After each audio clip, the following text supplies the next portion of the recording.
Hey, you guys, Kelvin Troy Johnson here, and you might be wondering, Kelvin, what you got going on? I see you got your headset and all of that. Well, I had a client, one of my good clients, uh, called and canceled today, and so I already had the time blocked out, and I said, listen, might as well just do the teaching. I love to do the teaching. I love to talk to and relate information, and so I said, you know what? Let's turn the camera on and let's shoot some video, and maybe we can help someone out there. So today I want to talk to you, which this is what I would have talked to my client about. I want to talk to you about your story. This is something that I go over with my clients all the time. Your story. If you want to get to the next level, you've got to get your story down. All right. But let me just tell you a little bit about my story. I found myself down, looking at the ground, looking at this hard but thin rug inside my sleeping bag, and I wondered, how did I get here? How did I get here? I don't have a place to sleep. I don't have a place to live. Sleeping on my friend's floor. I'm thinking to myself, what is going to happen to me? 400 miles from home, and here I am. No place to live, no immediate food to eat. What am I going to do? Well, I was born and raised in Atlantic City, New Jersey. And during that time, Atlantic City is a small island, but it's got a big name. But it's a very small island, small place, Atlantic City, New Jersey. And I went to the high school, Atlantic City High School. Atlantic City only has one high school. It's that small. And so went to Atlantic City High School, and the very first week of school, I had a teacher to tell me. She looked at me. She saw me playing. I was excited to be at the big high. Waited my whole life to get to high school, ninth grade, first week. She looked at me and said, "Stop fooling around. Stop playing around. Stop laughing." And then she looked at me and she said, "You are probably not even going to graduate high school." And that really hit me pretty hard. I can remember looking up at this lady and thinking to myself, "Lady, you don't know me. You just met me, 2 days ago. How can you make such a claim that I probably won't graduate high school in such a short time?" But since she's a teacher, she knows everything. But I didn't really take that into too far. I didn't. At least I didn't think I did. So I went over to the guidance counselor's office to try to get some resolution from the guidance counselor. The guidance counselor looked at me and said, "You are not college material. You're not college material." She only knew me for a week. So I took both of these instances and put them together, and what it told me is that you will fail. Now, I didn't think that it affected me the way that it did, but it actually affected me in a terrible way. I began to exercise exactly what those people said. I began to uh, go to school, and after school hang out with my friends and not do any homework and just get all into mischievous activity. Some of those things I got caught for, and some of them I didn't. Getting involved with the wrong people and the wrong situations. And I can remember a time where I had 6 F's on my report card. Now, I did have 2 A's on my report card. They were an A in gym and an A in band. Now, you can imagine being my parents. My parents are in the ministry. My father's a preacher. My mother's a preacher. My grandfather was a preacher.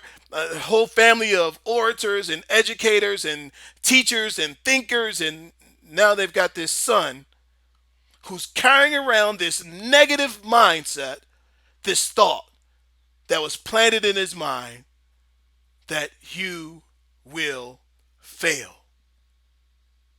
I'm so glad that I had, some kind of relief. I had a teacher. His name was Joe Brown. Mr. Joe Brown.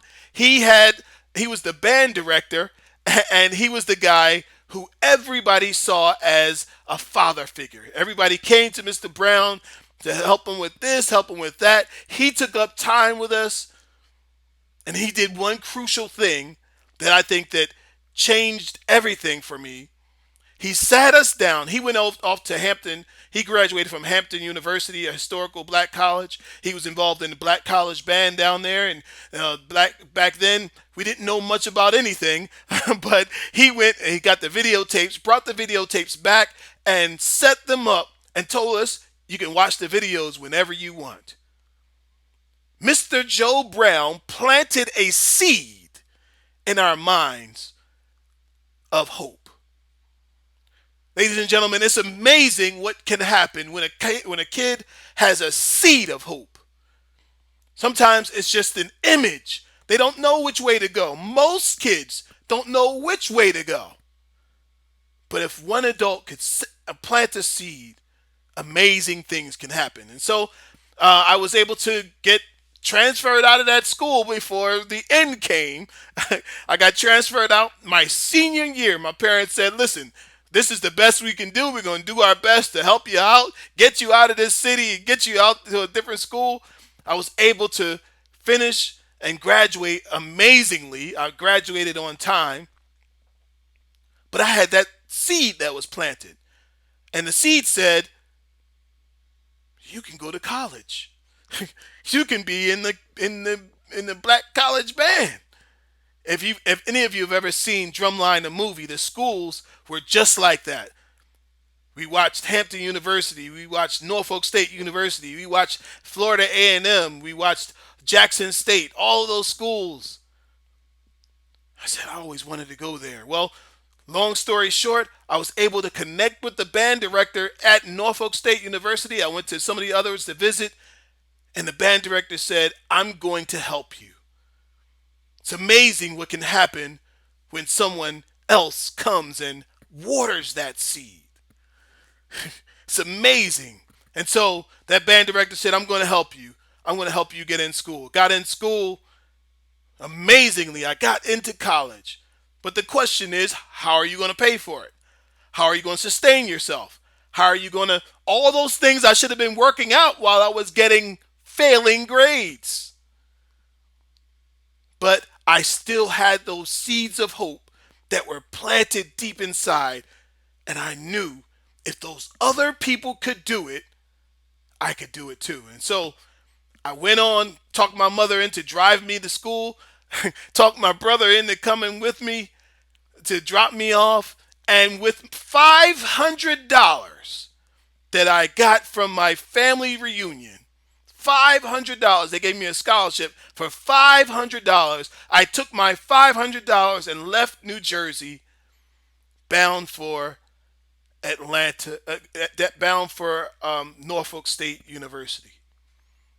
So I went there, my $500, and I went through tough times, went through hard times, and I found myself at one point in time with no place to live.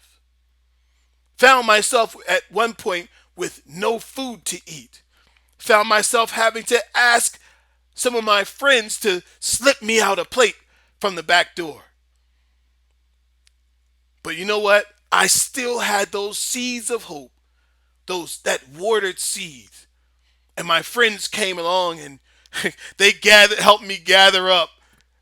Because, I don't know if you know that in a lot of the orientation classes that you take in school, they have you sit down in orientation, and the director of the orientation says, young people, look to your left and look to your right. one of you will not be here next year. Which one is it? I took that in, and each of us said on both sides, it won't be me. Is it going to be you? It's not going to be. Why? Because one out of the three freshmen who come into college, one of those kids don't come out. One of those kids, a third of the people don't come back. So she said one out of three. I was scared that I was going to be one of the ones. I was scared that I was going to have to fulfill the words, the failing seeds were going to grow that told me I was a failure, that I would fail. I couldn't let that happen. So I was willing to sleep on the floor. So I was willing to go through, and I was willing to grab on to whatever I could grab on just to graduate. It was tough. It was hard. It was long. Had times when I just wanted to grab all my books and drop them in the garbage can because things weren't working out. But I still had a vision.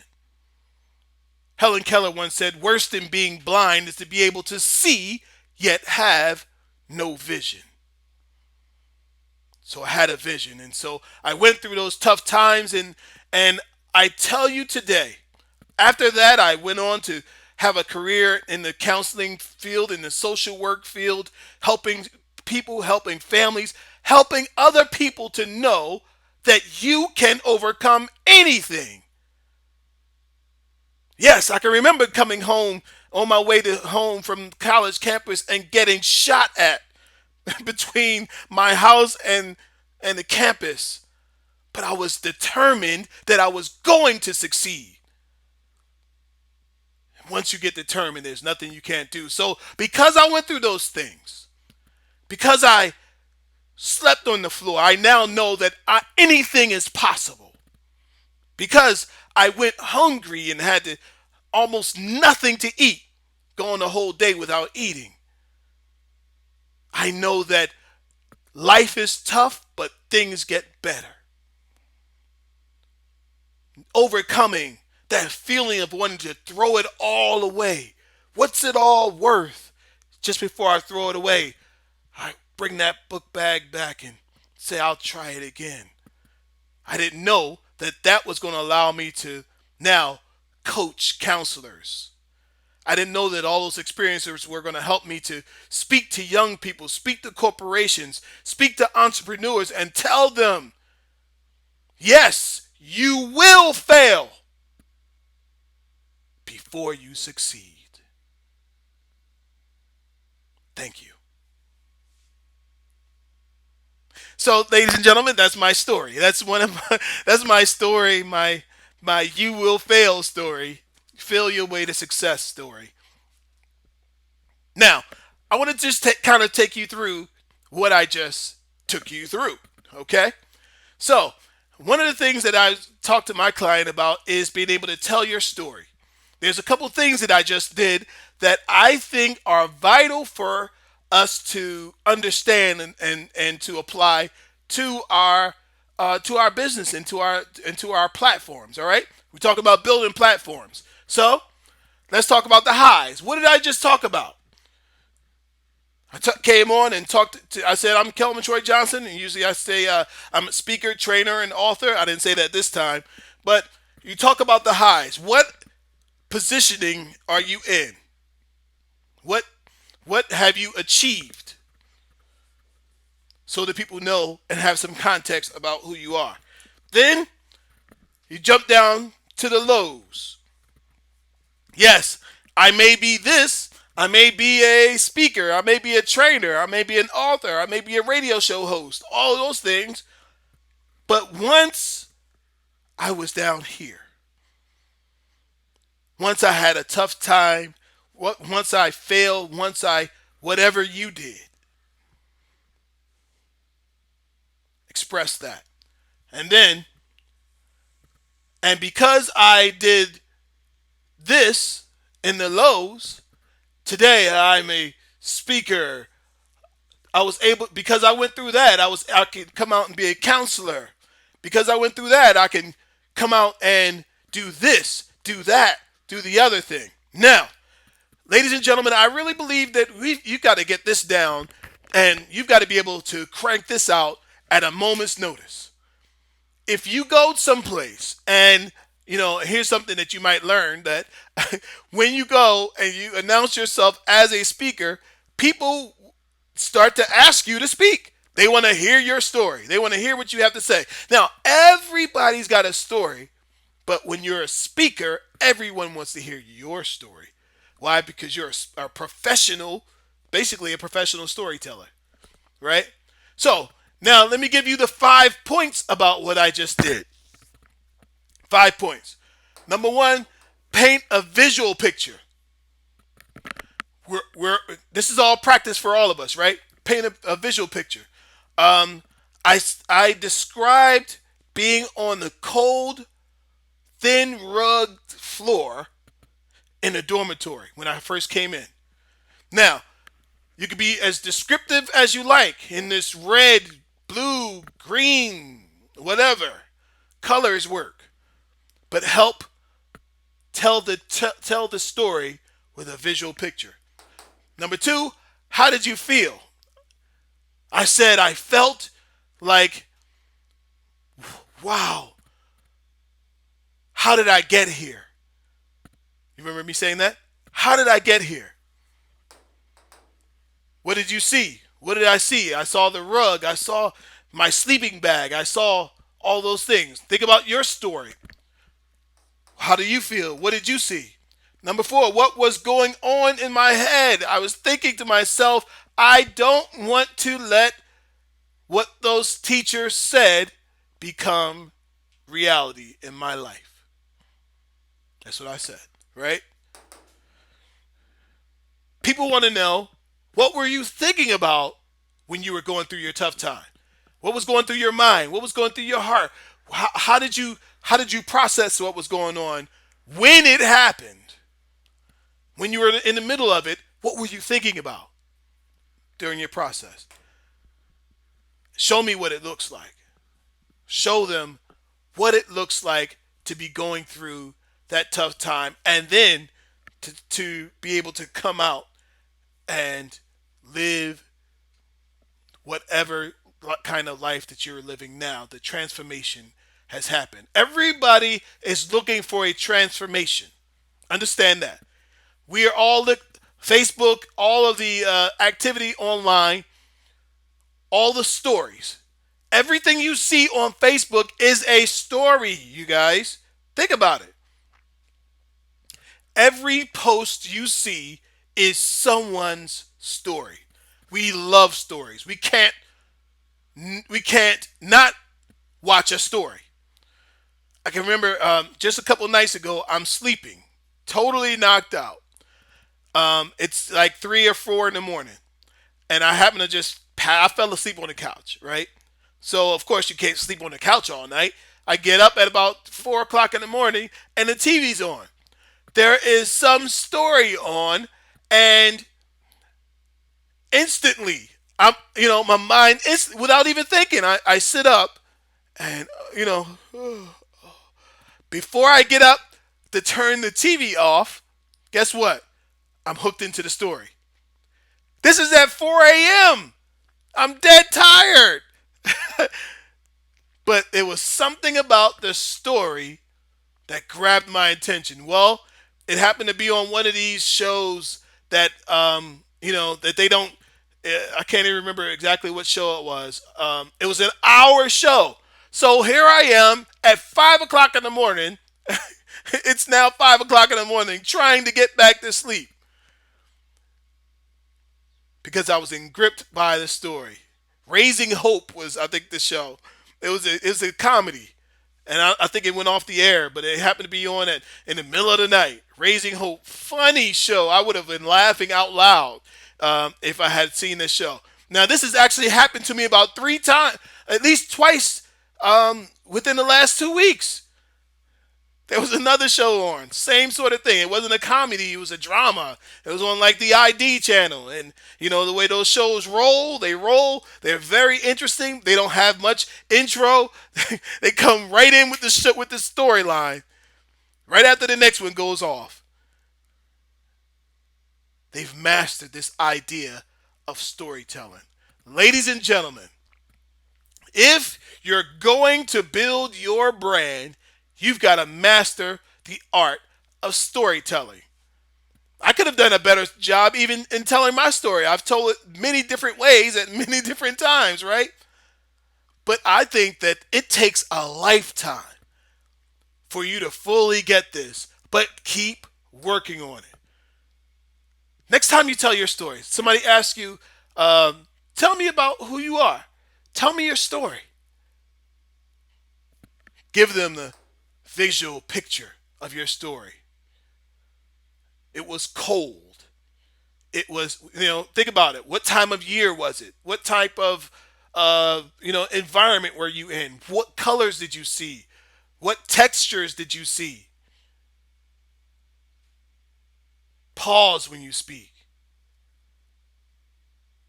Give some time to think in your talk. All of those things help you to become the person that people want to hear your story from. All right. So, ladies and gentlemen, thank you guys for listening. So, go to my website at kelvintroyjohnson.com. Go get some of my goodies to help you to get along and to make things happen as well. I guess I probably should give you the counselorsuccesssystem.com issue. You can get a free ebook I have on there helping you to build your platform. Get some free content from me, and once you sign on, I'll send you plenty of videos. I'll send you more content, more stuff that might help you to build your platform from the ground up. All right. Thank you guys for listening. See you next time.